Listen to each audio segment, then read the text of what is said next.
So my 8-year-old daughter went cross-country skiing for the first time this weekend. It was like a little school outing. They had some skis to fit on an 8-year-old. So she's doing her thing. And she's terrible at it. Every time she gets about 8 feet without falling, she falls. And the reason is the same every time, because she's trying to go faster. She's basically trying to be fancy at an activity that she literally has been doing for underneath 45 minutes. And what happens is every time she falls, she gets more frustrated and she falls faster.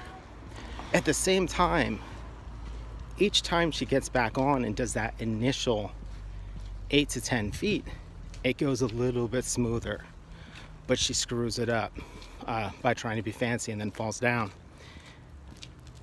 And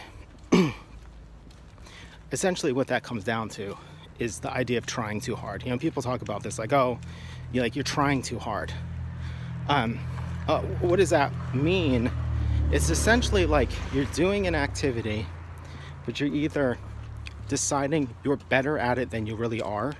So you're attempting to hold yourself to a standard that you can't meet because you haven't naturally hit that next plateau yet. Or, no, maybe that's it. Maybe that's the only thing. You're just not there yet, but you're constantly pushing it. And I think you can see this, the corollaries to creative work are really obvious. If you're constantly frustrated with your output and the fact that your skills don't meet your standards or expectations, the issue isn't don't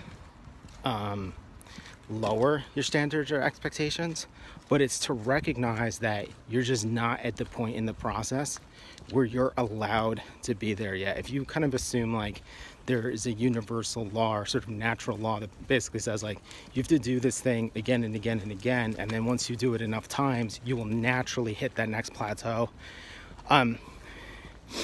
You lose that frustration. And the thing I tried to explain to my daughter was every time you get that great feeling of gliding, just continue to do whatever it is you're doing that's leading there.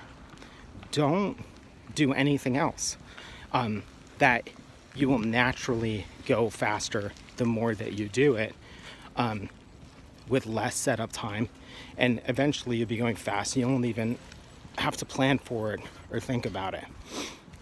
And that sort of applies to everything. And that's like why I use the logic of going into any kind of new creative discipline, of just not worrying about whether it's good, whether it's bad, but just trying to find the first initial sweet spots of what do I like about doing this. If I like some aspect of it, it's gonna get better and I'm gonna enjoy it more. And enjoying it more is gonna make me do it more. It's going to make me fall in love with the thing. Like,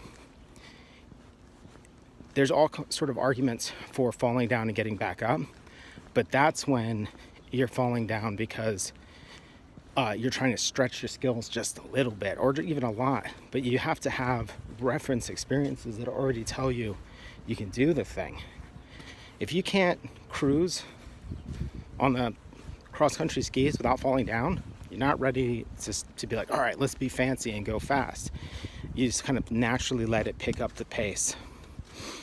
So there's like a lesson on creativity or something, courtesy of my 8-year-old. And I think the one thing I'll add to this is like, I was trying to, she's getting more and more frustrated from the falling down.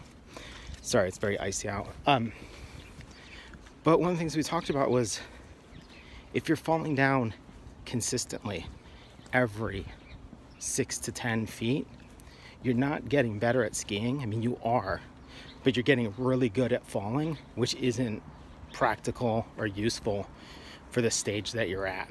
Because like, in the grand scheme of things, you're gonna fall down anyway. Why would you purposefully do something that's gonna continue to make you fall down? And I think you could also add to that, you should read falling down as a symptom.